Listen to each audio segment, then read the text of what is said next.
For over 75 years now, humanity has lived with a weapon that's capable of ending civilization as we know it.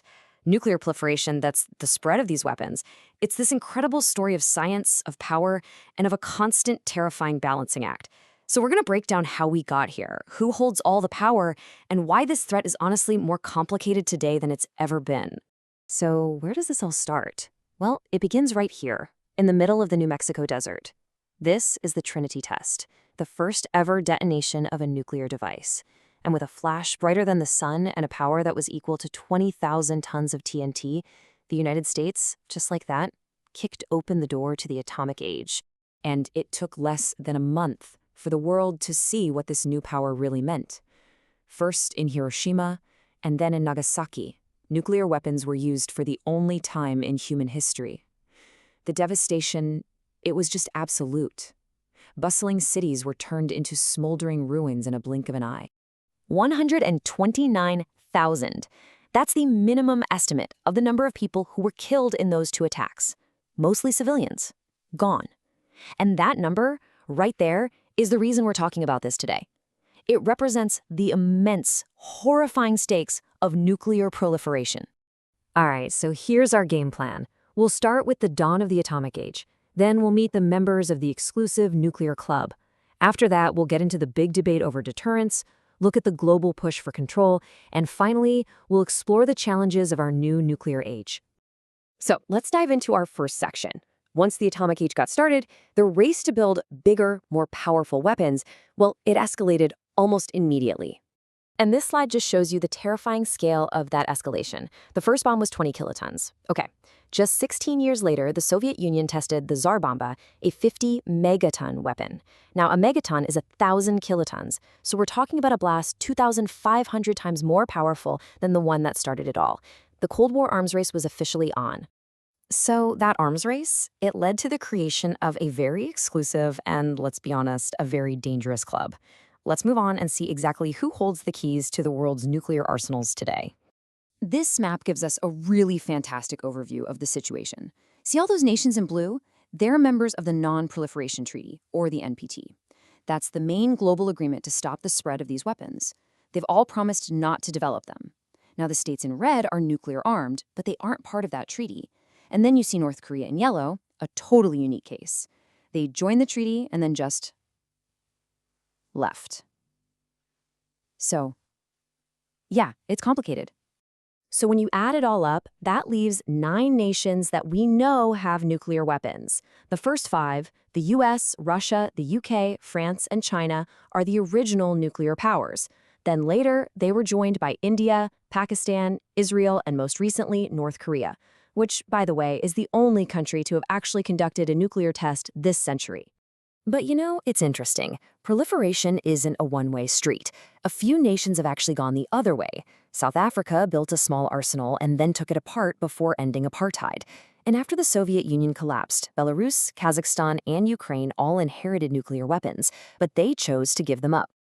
And then there's an even larger group of countries that started to go down that nuclear road, but then hit the brakes. Whether it was because of political pressure or the sheer cost, or their security situation changed, these nations show that choosing not to build the bomb is a huge and often overlooked part of this whole story. And all of this brings us to the central puzzle of the atomic age.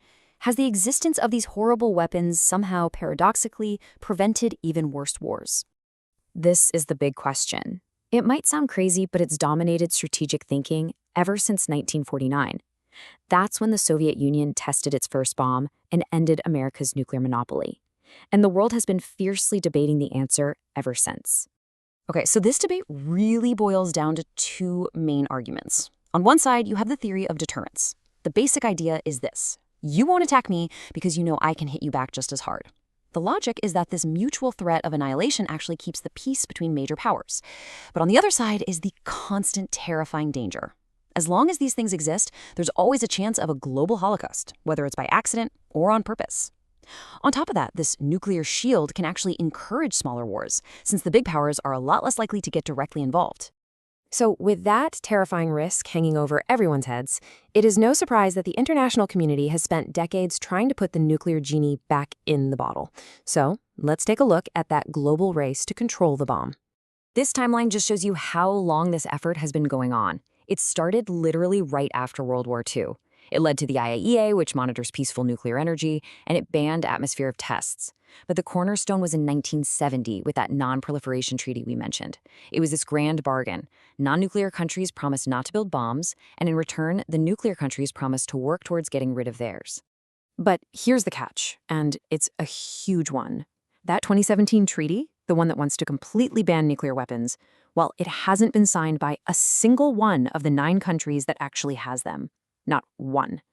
And that pretty much highlights the massive gap between what the world wants and what the nuclear powers are willing to do. And this whole push for control has been complicated by accusations of double standards. I mean, while the major powers were publicly telling everyone not to build these weapons, they have, at times, quietly helped their allies. France helped Israel. China aided Pakistan, while the U.S. has often used its power to stop its own allies, like South Korea and Taiwan, from getting the bomb, which preserves its own influence in the region. All of which brings us right here, to today. Why do these old threats still linger? And what brand new challenges have shown up in the 21st century? Just look at these numbers. I mean, yes, they're significantly down from the peaks of the Cold War, thank goodness, but there are still thousands of nuclear weapons in the world. And check this out. Russia and the United States, between the two of them, still possess over 90% of the entire global arsenal. The number of deployed weapons, the ones that are ready to go, is still just terrifyingly high. You know, it's not just about how many weapons you have. It's also about how you can deliver them. And that's where this idea of a nuclear triad comes in. It just means the most powerful nations have 3 different ways to launch, from strategic bombers in the air, from intercontinental ballistic missiles on land, and from submarines hidden in the ocean. The whole goal is to guarantee that you can always strike back, no matter what. That ability to survive a first strike is the absolute bedrock of deterrence. So you gotta ask, right? After all this time, why do nations still want to join this club? Well, for some, it's the ultimate insurance policy against a more powerful enemy. For others, it's a way to reduce their dependence on a big ally like the United States. And for many, it's simply about prestige. It's their ticket to the top table of international power and diplomacy. And the system of control we have is facing some serious modern threats. Nations can just legally withdraw from the NPT like North Korea did. Nuclear secrets have been sold on the black market. You have the enduring nightmare of terrorists getting their hands on a weapon. And new technologies like missile defense systems threaten to upset that very delicate balance of deterrence that has, so far, managed to keep the peace. And that leaves us with this final, really unsettling question. The Cold War is over, but the weapons are still here. The treaties that held the line for decades are showing their age, and new threats are popping up all the time. So is the framework we've all built strong enough to manage this threat in a new century? The answer to that question is going to define our future.